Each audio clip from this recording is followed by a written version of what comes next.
압도적 재미 매불쇼. 자, 그럼 연예계 소식을 통해서 우리 사회를 들여다보는 코너죠. 논란이 가장 많은 코너이기도 하고요. 오늘도 굉장히 우려가 되는데요.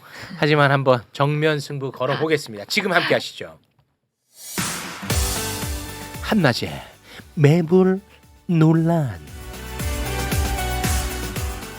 김건희 여사의 옛 벗 김갑수 오빠 박수로 맞이합니다. 오빠. 오빠 어서 오세요. 안녕하세요. 네.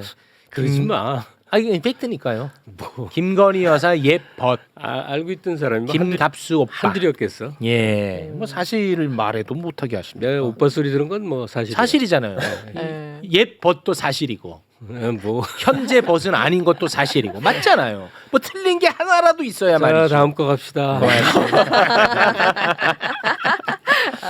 자, 그리고 오랜만에 함께 하는 것 같나요? 같나요? 허재무 씨 어서 오십시오. 갑쌤의 현재 벗 허잼입니다. 반갑습니다. 네, 예. 고맙습니다. 어서오세요. 우리 김갑수 선생님의 어떤 큰 일을 좀 치르느라 이 코너를 한 주 쉬어가지고 예, 맞습니다. 오랜만에 예. 보네요. 네, 고맙습니다. 안 나온 거 알고 계셨네요, 형님? 보니까 관심이 알겠더라고요. 있네, 형님 보니까. 저한테. 고맙습니다. 예. 자, 오늘 그러면 어떤 내용인지 바로 들어가 볼까요? 요즘 정치판이 그야말로 코미디판입니다. 예. 오늘 사실 저희 엔터에서 명태균 씨 이야기를 준비를 했거든요.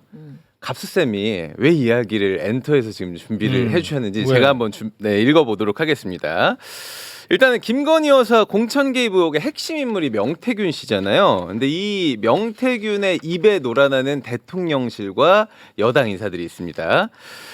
먼저 명태균 씨의 폭로의 중심이 되는 김건희 여사가 지금 빠지지 않고 등장을 하고 있는데 대통령실은 뭐 하고 있냐 봤더니 뭐 명태균 씨에 대한 수사 의뢰는 저희가 기대도 안 했는데 경고 메시지도 하나 없어요.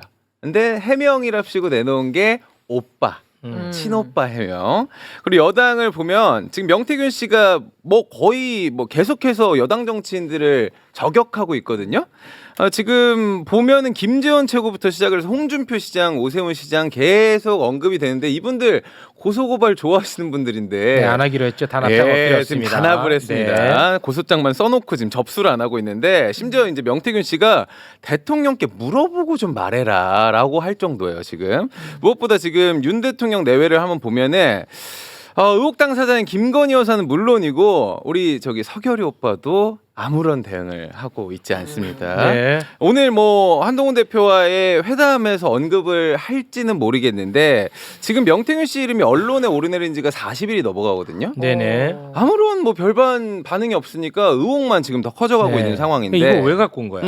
그러니까 예. 한낮에 매불 엔터잖아요. 네, 네. 왜 갖고 왔어요? 엔터인데. 엔터에서 다루지 않으면 안 되게 돼버렸어요. 왜죠? 명태균 씨가 직접 그랬거든요. 저번 대선은 김종인 감독, 이준석 연출, 그다음에 명태균 시나리오, 그리고 신인 배우 윤석열을 주연으로 내세워서 성공한 드라마다. 우리 지금 그 드라마를 현재 보거나 참여하면서 현재 살고 있는 중이에요. 네. 근데 명태균 씨 언급에서 제일 중요한 역할이 빠져 있어요. 그러니까 이 작품 한번 만들어 볼까라고 생각하는 사람이 따로 있거든. 그 제작자예요. 제작자. 제작이 빠졌잖아. 제작 누구야? 김건희죠. 제작 제작자가 김건희. 여러 가지 증거를 봐서 윤석열 씨의 최대 꿈은 검찰총장 한번 해고 은퇴하는 거였다고. 윤석열 본인은. 예. 네.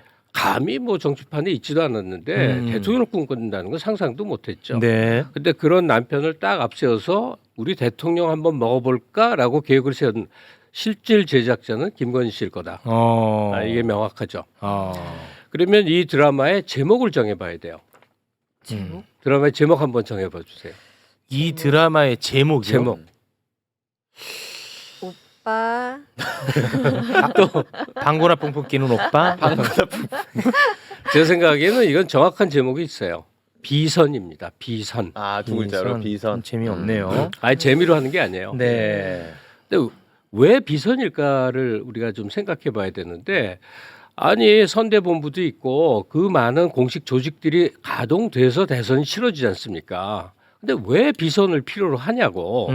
아주 옛날에도 비선이 있었는데 그때는 주로 정치 자금 때문에 그랬어요. 아, 목에 칼이 들어와도 그 끝내 비밀을 지켜줄 맞아요. 어떤 측근, 뭐 가족, 뭐 이런 사람들이 비선의 역할을 했어. 근데 우리가 최순실 씨 이 비선 역할도 우리가 봤지만 결국 돈 먹자는 거 아니에요. 네. K미르 재단 이게 다 기업에서 돈 뜯어갖고 한번 해먹자는 거 아니에요. 네. 자, 그러면 제작자 김건희 씨의 대통령 드라마에서 비선이 한 역할은 뭘까? 지금까지 뭐 추정되는 거는 뭐 무슨 여론조사 조작을 좀 네. 했다든지 뭐 그다음에 공천에 관여했다든지 뭐 이런 정도를 보고 있어요. 네. 근데 분명히 제작자는 김건희 씨란 말이에요. 네. 그러면 하나하나 살펴봅시다.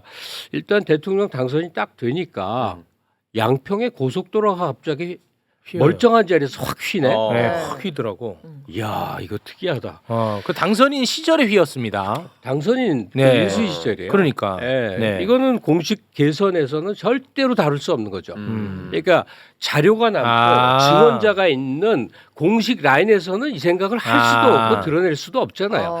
그 고속도로를 휘게하는 거는 공식 라인에서는 휘게할 수 없다. 어떤 누가 감히 그런 얘기를 합니까? 더구나 그래서 비선. 거기 관여된 공무원들도 자기는 살아야 되니까 음. 반대를 하든 반발을 하든 무슨 말이 나오게 돼 있다고. 네네네네. 쥐도 새도 모르게 할 수 있는 게 나쁜 짓을 하니까 비선인 거예요. 아. 그러니까 대선 과정에서도 온갖 유력한 사람들, 이 국힘 계열의 사람들이 한 번씩 다 선을된 거 아니에요. 홍준표도 오세훈도. 네. 이게 똑똑한 사람이 없어서 그렇다고 생각하세요? 천만의 말씀이지. 아. 명태균쯤 되는 책사란 정치권에 많이 널려 있는데 그럼에도 불구하고 이런 비선을 필요한 거는 나쁜 일을 하려고. 험한 짓을 하려다 보니 아. 그거에 특화된 사람을 찾게 된 거고 맞아. 명태균 씨도 그 역할을 자임한 거고 이게 앞뒤가 뽕짝이 딱 들어맞은 거죠. 맞아. 그런 것 같아. 예, 그러니까 계속돼서 지금 가령 뭐 요즘 슬슬 나오고 있는 창원의 기가 막힌 위치에 산업단지가 조성이 됐다. 아, 네.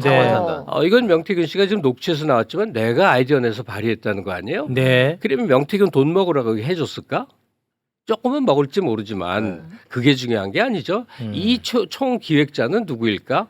산업단지 입지로 봐서 너무나 이상한 자리에 작년 1월에 지정이 됐는데 그렇다면 산업단지 지정이 된 것만으로 해도 부동산에서 큰 돈을 벌 텐데 네. 부동산 전문가 누구 있죠? 부동산 전문가. 공흥지구 최은순 씨 그리고 김건희 씨 오빠 다 이 부동산 개발로 유죄 선고받고 뭐 징역을 살던가 아니면 현재 재판 중에 있죠. 네. 그 뒤에는 김건희 씨가 있고. 그러네. 이걸 지금 현재 막 추적 중인 거죠. 네. 그리고 또 하나 큰 거 지금 이제 오늘 내일 터지고 있고 얘기는 좀 한 달 넘었는데 마음투자 국가 지원 사업이라고 혹시 들어보셨어요? 마음 투자 국가 지원 사업. 네. 우울증에 걸린 사람들 일단 병사 50만 명 기본 대상 그다음에 전 국민 특히 청년층 대상으로 우울하고 외로운 그거에 맞는 게 바로 마포 김건희 씨의 마포 시찰이었던 거예요. 사람들이 주목하지 않는데 자기 돋보이려고 마포 가서 이렇게 지도자 행세했다는 쪽으로만 경찰, 얘기를 하잖아요. 맞아요. 네네. 근데 거기서 한 발언이 뭐냐고 여기 그곳이 뛰어내리는 극단적 선택의 장소잖아요. 네. 그러니까 대비해야 된다는 말을 많이 했고 맞습니다. 그 전에도 여러 갈래를 했는데 네. 이게 지금 쥐도 새도 모르게 추진 중인 건데 한 6, 7개 부처에서 승인을 해야 되기 때문에 다른 일 같은 거는 몇 년씩 지체되거나 계속 탈락을 하는데 이 마음투자 국가 지원 사업은 한 방에 모든 게 통과가 돼서 예산 1조. 야, 예산 1조예요? 와. 예산 1조야? 네, 정확히는 9천 몇백 억인데 1조 가까이. 와, 자, 상담사 붙여준다고 하는 거예요. 정신과 의사나 상담사 붙여준다는 사업인데 네. 온 엄청 국민을 크네. 대상으로 그걸 했는데 지금 쳐보면 그 지원 자격 뭐 이런 거 다 나와요. 온 국민한테 우울하고 외롭고 사랑에 실패한 슬픈 사람들 오세요. 국가에서 돈 대서 지원해 줍니다. 이거거든요. 네. 그 1조 누가 먹을까? 그러니까 그걸로 누가 혜택을 보는 거예요? 잡혀가긴 싫은데 네. 민주당의 김민석 최고위원이 아주 명토를 딱 박아서 이것은 정확히 김건희 사업입니다라고 오늘 발표를 했죠. 그래요? 아무튼 사업 와. 규모는 굉장히 크네. 아. 생각보다. 개식용 금지도 천하람 그 국회의원이 추계한 바에 의하면 그것도 한 1조 든다는 거 아니에요.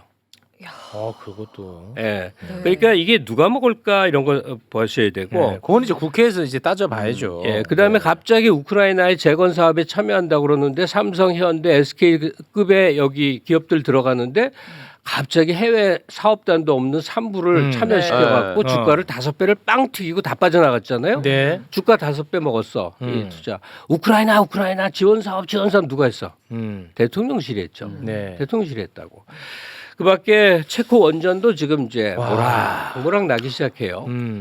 자, 그다음에 해방 이후 두 번째로 큰 규모의 마약 사범이 잡혔어. 네. 근데 어떤 멍청하고 이상한 백혜룡이라는 경정이 그걸 잡아버렸네.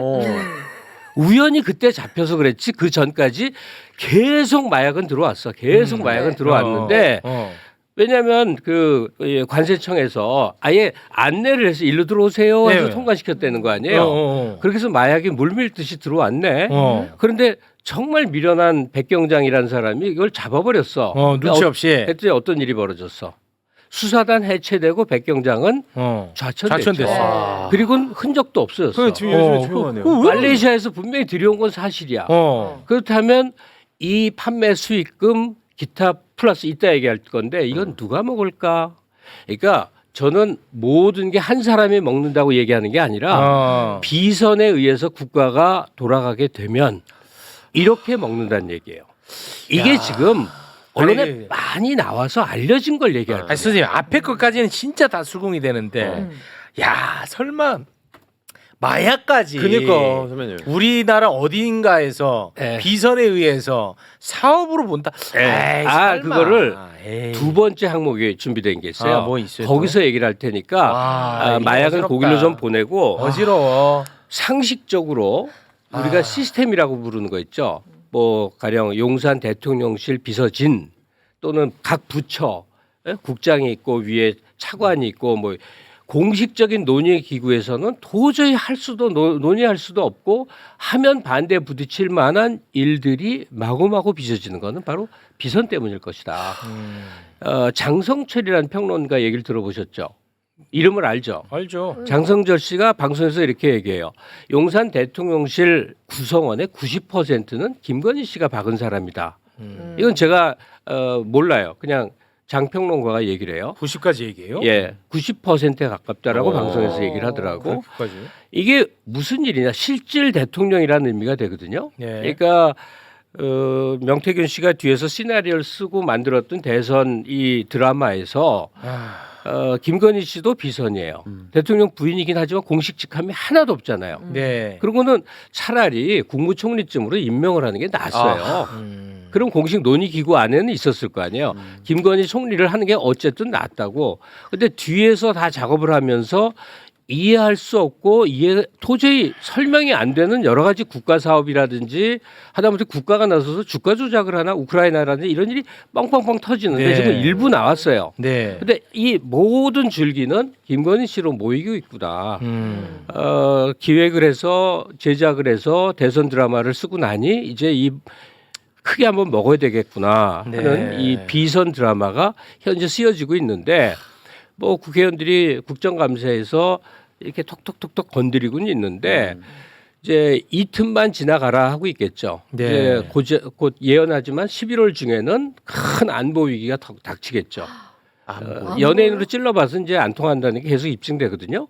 가령 제시가 잘못한 건 분명히 맞는데 종편이 하루 종일 제시하고 문다혜 씨 뉴스로 도배를 하더라고. 와, 나 이번 주말에 진짜 종편 계속 봤는데 문다혜 씨 우린 비판했습니다. 네, 그러니까 네, 한 번 비판하면 되잖아. 잘한 거 없지. 잘한 거 없고 솔직히 말해서 너무 화나고 다 좋은데 음주운전이야. 그게 꽤 오래됐잖아.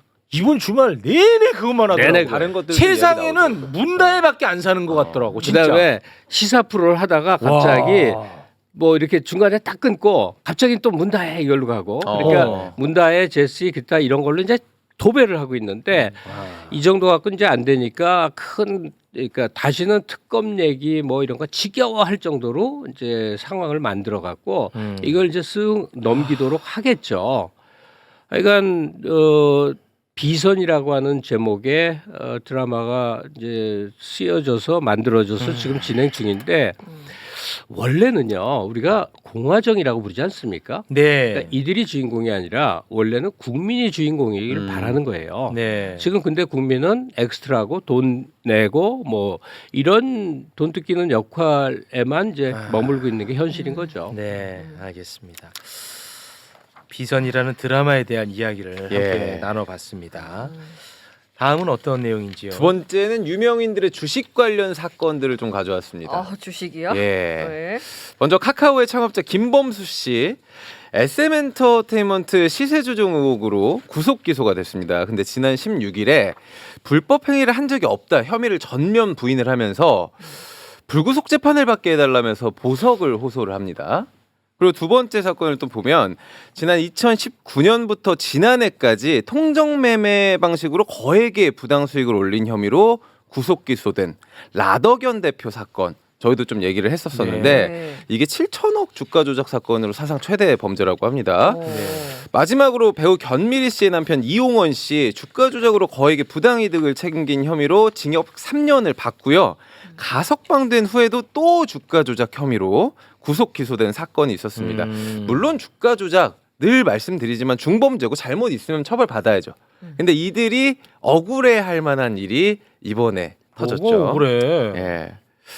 검찰이 4년 반을 질질 끌다가 어떻게 보면 지난 17일 도이치모터스 사건에 대해서 김건희 여사를 아예 불기소하기로 결정을 했습니다. 예. 그래서 억울하다. 이들이 봤을 때는 그래서 검찰의 결론만 저희가 좀 짚어보면 네.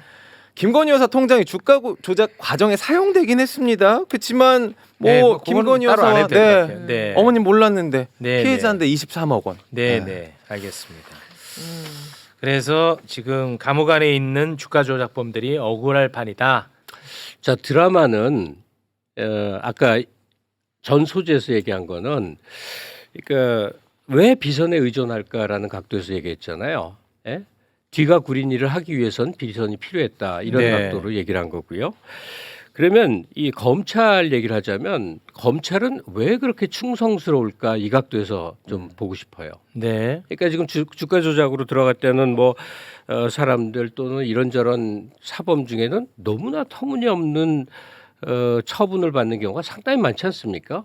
뭐 어마어마한 사건을 저질러도 하다못해 도이치모터스 회장도 현재 권호주? 예, 권오수도 네. 지금 나와 있어요. 예, 나와 있어요. 다 집행유예 뭐 이런 거 집행유예요. 때리잖아요. 예. 웬만한 마약 사건 다 집행유예 때리잖아요. 네. 판사들이 그렇게 때릴 수밖에 없게끔 기소장을 만든다는 거거든요. 자, 검사들은 그리고 지나간 많은 사건 중에서 도저히 이해가 안 가는 수사를 하거나 수사를 하지 않거나 뭐 너무나 많은 그런 일들이 있어요. 이들은 왜 이런 행동을 할까? 다 위에서 시키기 때문에 하겠죠. 네. 위에서 시키는데 반발도 안 하고 이렇게 죽도록 이상한 일을 하는 게 왜 그럴까? 7만 8천 원에 김혜경 씨 카드 사용이 수상하다고 130회를 압수수색한다면 뭘 130번을 할 수 있을까? 수치스럽지도 않은가? 이걸 어떻게 범죄라고 해서 열심히 근데 열심히 하잖아요. 네. 이유는 단 하나 승진이에요. 승진이야. 그러면 어떤 승진. 회사든 뭐 하다못해 대학도 승진을 위해서 노력하더라고. 승진이 좋아. 근데 검사들의 승진 욕구는 좀 지나치지 않아요? 네. 이 승진 욕망은 어디서 출발한 걸까? 어떤 부도덕한 일도 어떤 염치 없는 일도 온 국민의 화살과 손가락질을 받으면서도 승진을 위해서는 뭐든지 한단 말이에요. 이번에 네. 이창수 서울지검장이라는 사람이 네. 아주 용기 있게 김건희 씨 도이치모터스 주가 조작 불기소 총대 맸잖아. 검찰총장 한번 하고 싶다는 욕망이에요. 야. 그렇지. 승진이 뭐냐? 학창 시절에 그렇게 길러진 거 아닐까요?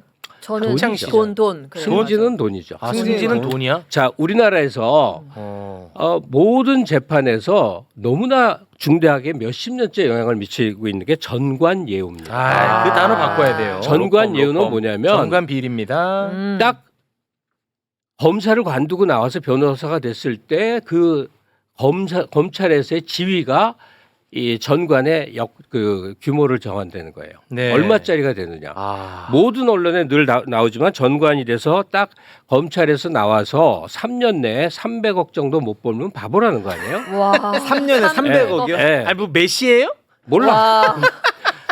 이건 뭐 아주 금액 적정가처럼 정해져 있어요. 야. 언론에 늘 나오는 거야. 아니 메시냐고. 자 그러면 전관이라 해서 몇백억을 벌려면 어떤 사건을 수임해야 될까? 도저히 무죄가 될 수 없는 사건을 무죄를 만들어 줘야 될 거 아니에요. 네. 말이 안 되는 억울한 피해자를 만들면서라도 돈의 힘으로 빠져나올 수 있어야만 큰 돈을 벌 거 아닙니까? 네. 이 사건 의뢰 해본 사람은 알지만 다 몇백만 원, 몇천만 원이에요. 그런데 한 3년 동안에 200억에서 300억 정도의 돈을 벌려면 큰 거 만져야 되는 거 아니에요. 네. 이 큰 거 만지려면 진짜로 사악한 사람이 돈으로 풀려나게끔 만드는 힘을 발휘해야만 큰 돈이 벌릴 거 뭐 아닙니까? 그건 자연스럽죠. 이게 전관 예우 수십 년 된 관행이에요. 네. 그러니까 네. 말도 못할 일들이 돈의 힘으로 풀려난 거죠. 근데 그 배상훈 프로파일러라고 이 매불쇼에도 종종 나오는 분이 네. 이런 얘기를 해요. 검사들이 그리고 검사 출신 변호사들이 크게 먹는 세 가지 3대 사업이 있습니다. 오. 여러 번 얘기를 했어요. 네. 일대는 대기업 재벌 그룹 이쪽의 가족 비리 사건들. 뭐 그렇겠죠. 그건 돈 안 아낀다 이거예요. 네. 그냥 마구 쏟아부니 뭐 큰 돈 그렇겠지. 먹어요. 네. 연예인 유명 연예인 사건. 어. 그건 먹는 거예요. 그리고 3대 사건이 마약이라는 거예요. 아, 마약이래요. 네.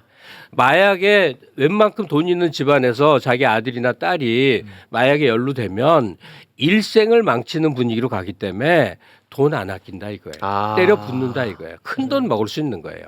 마약이 창고라면 누가 죽을까? 변호사? 검사 변호사들이 큰 돈 먹는 구찌기 때문에 그 백효령 경장이라는 사람이 이런 놈의 새끼가 있어 마약을 잡어? 그 몇십 킬로지? 잡았다고. 근데 제가 늘 생각하는 게 그때 한 번 잡혔잖아.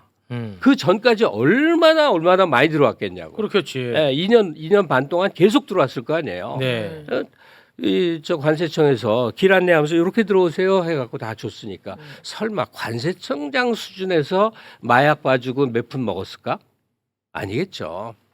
자, 마약이 국내 자 이제 1인 그 필로폰 같은 거 1인 투약분이 5만 원까지 내려갔대요. 옛날에는 부유층만 했을 수 있었거든. 지금은 어디 가나 5만 원이면 1회 투약분을 받는데 이게 이제 완전히 마약의 나라가 된 거예요. 이러면 이 마약 판매 수익금이 어딜 통해서 어떻게 들어가는지 검찰이 경찰이 하나도 밝혀내고 있지 않아요. 그 수익금이 삥삥삥삥 돈 다음에 조폭이 다 먹을까? 설마 그럴 리가 있을까? 조폭 지네끼리 다 먹으면 그 상상할 수도 없는 조 단위의 돈이 그들 주머니에 다 들어가는 걸 가만히 두고 볼까? 잡았지. 네. 마약 수익금이 어떻게 들어가는지 이게 1차고 그다음에 마약 사범으로 걸려서 1년 그 통계를 보고 깜짝 놀랐는데 생각보다 엄청 많아요. 이 사람들에게 돈을 먹는 검사와 변호사들은 어떤 존재들일까? 일단 우리나라의 대통령이 검사 출신이라는 거에 신경을 써야 돼요. 마약 사범이 진짜로 근절되거나 잡히거나 하면 엄청나게 손해보는 집단이 생기는데 그들이 누굴까?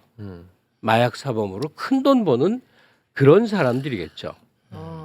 그래서 다시 정리를 하자면 검사들이 도저히 이해가 안 가는 인간으로서 어떻게 저런 수사를 하고 인간으로서 어떻게 저런 사람을 봐줄 수가 있고 이해가 안 가는 짓을 하는 것은 승진 목적이다. 이 승진 목적은 결국은 돈이다. 이들이 높은 지위에서 나왔을 때 전관으로 떼돈 벌기 위해서 눈에 돈이 보이는 거야. 돈이 보이니까 좀 쪽팔려. 남 동창들한테 욕도 먹어. 너무 창피해. 그래도 감수한다. 미쳐버리는 거죠. 네. 이 구조를 아무도 건드리지 않은 채 수십 년 지내왔는데 제 경험을 얘기하면요. 저 젊었을 때는 군인들이 통치했어요. 군인들이 통치하면 갖다 줘 패고 뭐 가둬놓고 하여튼 무도한 일이 많이 벌어져요. 근데 지금은 군인을 대체해 갖고 이제 검사들이 통치를 하고 있거든요. 네. 그러면 주가 조작 같은 거는 금융감독 원장이 문제를 삼아야 되잖아요. 네. 그 주체거든. 네. 근데 국감장에서 나오는 거 보면 애매하고 잘 모르는 태도를 취해. 왜 그럴까 했더니 그 사람이 검사야. 네. 이복현. 이복형은 예, 검사 통치 시대에는 검사라는 떼거리가 한 덩어리가 돼서 다 먹고 있구나. 그러니까 아까 연예인이나 유명인들 뭐 라더견이니 이용원이니 이런 사람들, 그러니까 김범수 견밀이 네. 남편이 이런 사람들 들어가서 가족 중에 검사가 없었구나. 그리고 김범수 같이 검사를 여러 명 살 수 있는 재력을 가진 사람이 잡혀 들어갔어. 얘는 큰 돈을 갖고 딜할 수 있구나. 잡아서 먹고 풀어줘서 먹는구나. 오로지 돈을 먹는 구조였구나. 이게 너무나 명명백백히 드러나고 있어요. 네. 그러니까 소소한 작은 사건에서도 계속해서 이게 끊임없이 벌어지는데 어쨌든 검찰 집단이 뭔가 손을 댄다고 하는 것은 전후로 잡아서 먹든지 풀어서 먹든지 변호사를 우회해서 먹든지 갈라먹기의 구조가 아주 확립이 됐구나. 네. 이거를 대통령실이 보증하고 있구나. 이게 명확히 보여주고 있는 중인 거죠. 알겠습니다. 김갑수 작가의 소설을 잠깐 저희가 함께 좀 들어봤습니다. 근데 이거를 음. 그 나는 슬퍼 소설이. 소설이. 소설이 좀 참담하죠. 슬퍼, 그리고 사실 이건 나라가 아니죠. 나라가 아니죠. 소설이 슬프다고. 예.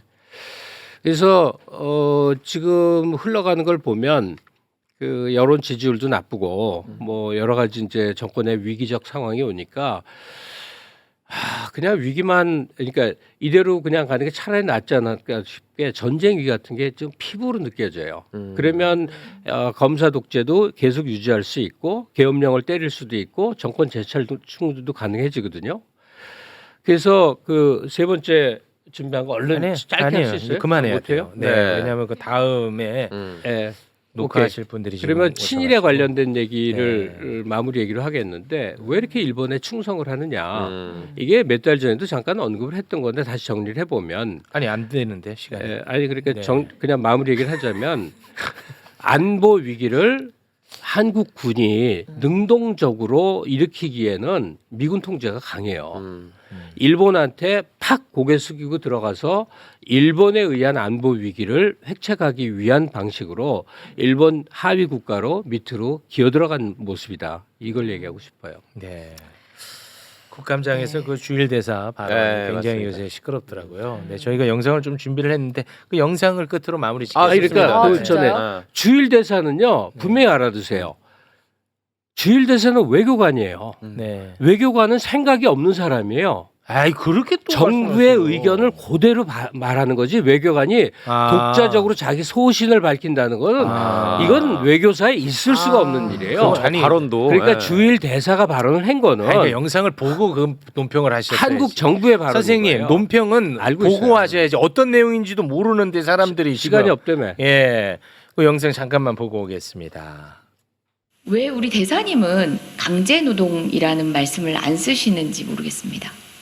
당당하게 쓰실 수 있겠습니까? 그 부분에 대해서는 저희들도 이 실무진들하고 검토를 하면서 얘기해 보겠습니다. 다시 여쭙겠습니다. 한국인 강제노동자, 강제동은 한국인 노동자. 우리 한국 시민들은 당연히 쓰는 이 표현 대사님도 쓰실 거죠?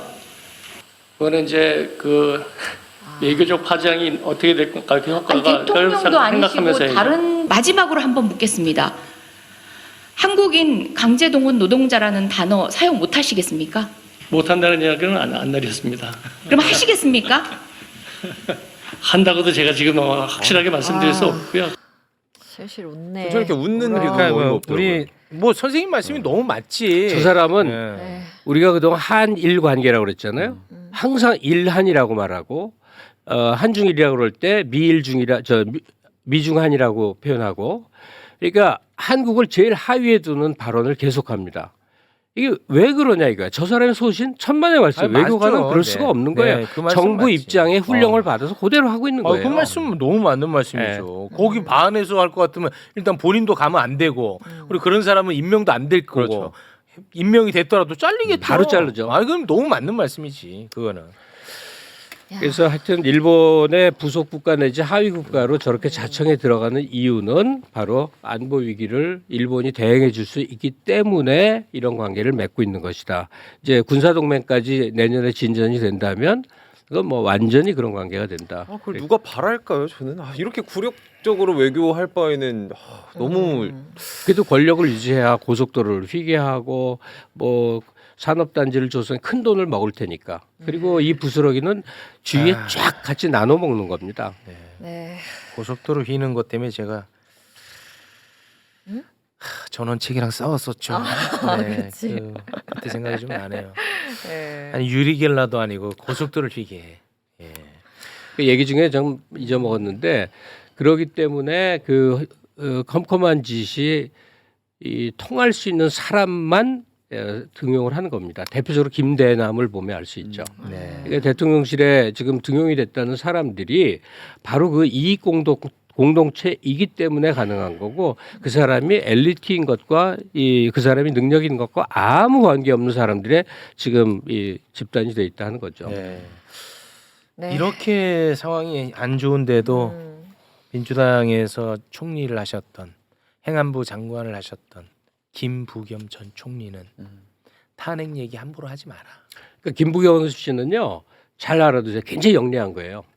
일생을 그런 처신으로 국회의원도 여러 번 하고 총리까지 올라가서 아마도 윤석열 정부의 총리를 원하니까 저 발언을 하겠죠. 그러니까 자리를 차지하는 게 인생 최대 목표인 사람들이 있어요. 근데 진짜 화가 나는 네. 건 뭐냐면요. 언론은요. 그런 사람들을 굉장히 중도인 것처럼 굉장히 점잖은 것처럼 굉장히 정답인 것처럼 다뤄줘요. 나는 그게 너무 괴로운 사람입니다. 네. 그러니까 야당에 소속돼 있으면서 힘이 있는 집권 세력의 편을 적당하게 들면서 이렇게 잘 활용하는 사람들이 있어 왔어요. 김부겸 씨도 이제 더 이상 뭐 민주당에서 대선 후보가 될 가능성도 없고 등등 하면 슬슬 발 빼는 거죠. 그러면 그 총리라도 한번 해먹으면 그거 좋은 거 아니에요. 김부겸 씨 본인은 이제 또 그 추궁을 받으면 전혀 딴소리 그런 거 아니겠죠. 근데 그렇게 해오는 처신이 그냥 눈에 보이잖아요. 그러니까 저쪽 한나라당에도 갔다가 지금 국힘당이죠.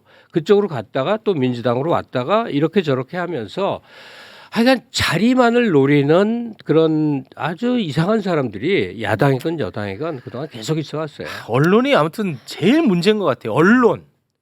언론이 제일 문제다. 저는. 근데 이익을 공유하니까 예. 지금 조선일보 같은 신문이 몇 분나 팔리겠어요. 국가 지원으로 다 돌아가거든. 그리고 광고도 우선적으로 배정돼야 되고 그러니까 자기네 돈벌이 때문에 이 모든 일이 이루어지는데 세상이 좀 부패한 정도면 그냥 어떻게 견뎌라도 보겠는데 이게 완전히 망조로 가고 있으니까 정말 네. 끔찍한 거죠. 알겠습니다. 오늘은 여기서 마무리 짓겠습니다. 함께해 네. 주신 두 분 대단히 고맙습니다. 고맙습니다. 고맙습니다.